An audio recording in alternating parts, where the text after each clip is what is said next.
Um, let's talk about fuckboys. Because Well, I mean, that's the most common term, Yeah. isn't it? That's the most common term because I mean, and it's obviously not good to like give labels. We've got to try and Yeah. move it. But for the context of the video of sharing, that's what most people correspond with a certain. But like that, in a sense, is very judgmental based off of like.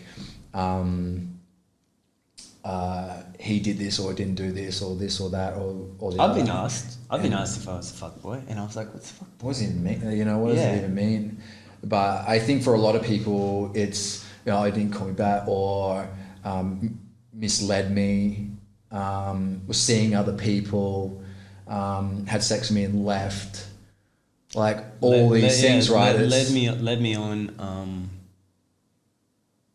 I've even been asked if I was a spiritual fuckboy, which I wasn't. Well, some people coin that as like a soft boy, Oh yeah.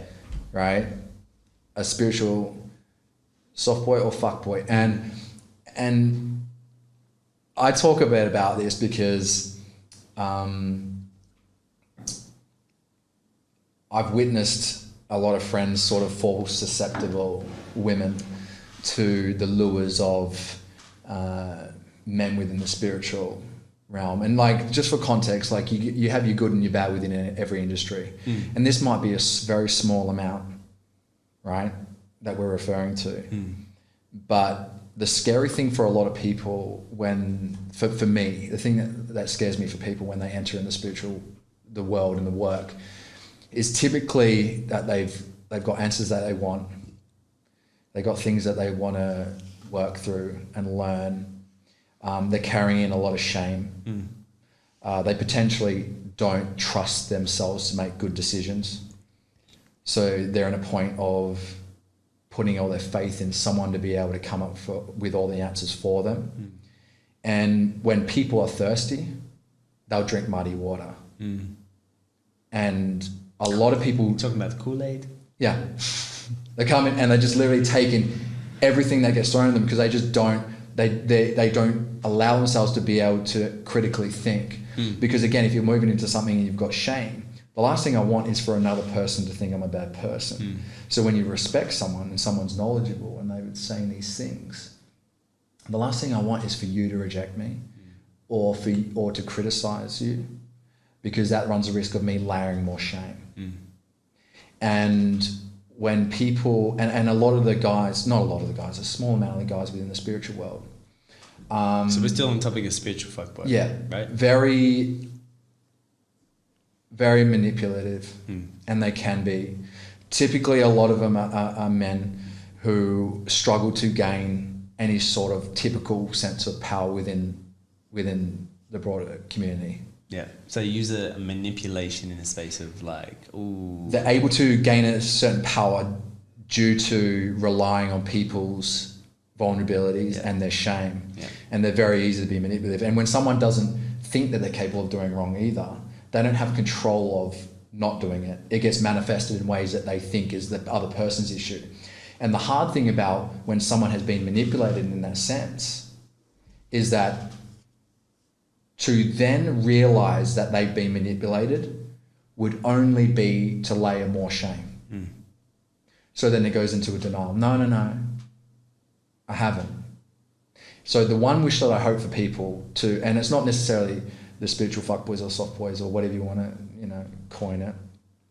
It's that people don't allow themselves to be critical thinkers when they move within that space. They don't feel like they have the right to think critically. Because again, they don't trust themselves to be able to make good decisions because of what has happened in their past. And what happens also is that they kind of put them on a pedestal of like, and this is with like gurus. Guru chasing. These dudes that are like, these gurus, that's one of my pet fucking peeves of these gurus that like have all this knowledge and then they end up sleeping with their students. And it's kind of like the same thing of like this spiritual fuckboy. It's like, I'm going to give you all this knowledge, and they're like, oh my God, there's this person that I've been wanting and I've been dreaming about, and the illusion of like, oh my God, he's spiritual, he does yoga, he does this, he's in touch with his feminine side, he can never hurt me. And he's kind of just getting all of your understanding all your insecurities like a guru would sometimes. And I'm not Yeah. saying, but this has happened to me with a past teacher / guru, and uses the information, uses your vulnerabilities, like you said, and takes that and manipulates to control. And then this is where we get fucked off, because it's like, the thing is, then we put people on pedestals. When we think that they know more than us, we put them on pedestals. And the moment we put them on a pedestal, the moment we can't give them any room to actually make a mistake. Well, they have the halo effect. Yep. They get this halo effect around them. They can't do no wrong. And we have no ability to critically think anymore. But that's the scariest thing, I think, for me, for people going into that world, is the fact that they think they're going into something safe. And then someone abuses that. What's going to allow them to think that they can be safe anywhere else? If that's the place that they thought they were going to be most safe. You know, I've had friends, the reason why we talk about this is I've had friends who said they dated some dude and he was videoing them having sex without her knowing. And he'd use spiritual jargon, right? You know, this is what's coming up for you, and, you know, like, you got to, you know, just relax into surrender. This is what's showing up, and Why do you sound like Donald Trump? Right. I don't know, maybe I've been watching too many conspiracy theories. Surrender. Well, this is what's coming up for you. You got to combat it, and just surrender to the process. This is just your process. I'm trying to teach you, like, right? And if you didn't have a line of critical thinking to go, no, motherfucker, like, that's a bridge of my boundaries. You were laid in shame. You might go, oh, okay, yeah, that makes sense, right? And then you have other times where people have been getting a message that someone's invaded their space, and they've used spiritual jargon again to rely on people's underlying shame and fear of being perceived as a bad person by potentially criticizing you or questioning whether or not you're doing the right thing. My fear is that people just don't allow themselves that ability, and they just allow themselves to get swayed by people that maybe had no power in the traditional sense at one point. Now, power doesn't change people, it just reveals who they really are. And I think some guys go into the spiritual realm because they see it as an easier way to gain a sense of power, because it relies on your vulnerability. Yeah, you get fed and you get told, and it's like you literally feel I call it a spiritual ego. It's like you fill it up so much to the point where it's like, look at me, I'm grand. And it may start off as innocent because maybe they didn't have that self-worth, and it is their self-worth, or they didn't feel enough. Then they find spirituality, and then all of a sudden they start turning into this thing where people start to, oh my God, I honor the God in you, and I honor this in you. And then it's all like, all of a sudden it turns from like that light into dark, where you see like so many big gurus that have been like known, like you heard about Bikram. Yeah, I mean, like, that's a like perfect example. Amazing yoga practice, everything, and he did amazing things, and then all of a sudden went into the dark side of too much. Yeah, power. there's the dark side of the spiritual realm of spiritual teachings, and you know that stuff's still rife. Oh yeah, right. It's rife, and it's obviously not to say that, you know, a lot of them are like that, but it's just being mindful of the fact that it exists. I think it's I think we need to question everything. Yeah. Question: does this align with me? Is this really my truth? Is it not? Okay, cool. That makes sense. Does that make? Even if it makes sense, do I still want to participate in that? Do I still want to go forward in that? Yeah. Like, well, people think that being critical means being low vibe. Like, that's how society progresses, is being able to critically think and question stuff. Yeah. Like, if you have to give over your boundaries to avoid being seen as low vibe, that's a real issue. Yeah. That's why I don't have an issue like potentially like questioning things, and someone saying you're not conscious enough. Like, that's a cloak of armor that people put on themselves, right? That's just your ego talking, right? Are you just not conscious enough?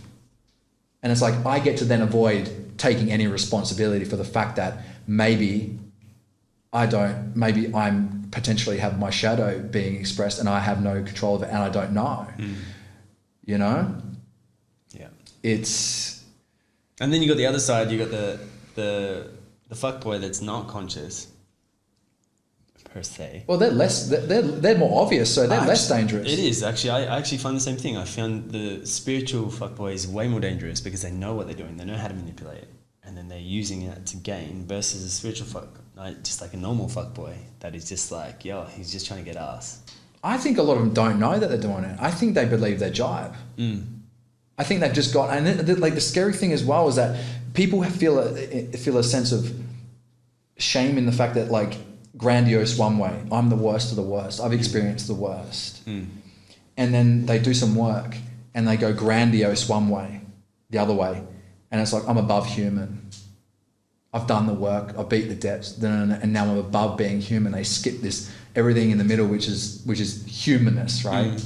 And again, they've reached this, but that's still heavily layered in shame. Yeah. Both grandiosity is both layered in shame. And so one's gone from feeling like they're the worst to then feeling like I'm above human. I've been below human, now I'm above human. And now that's where I avoid ever feeling less than human again. And then those people that sometimes feel less than human really flock to us because you've got all these answers and I don't trust myself to have them.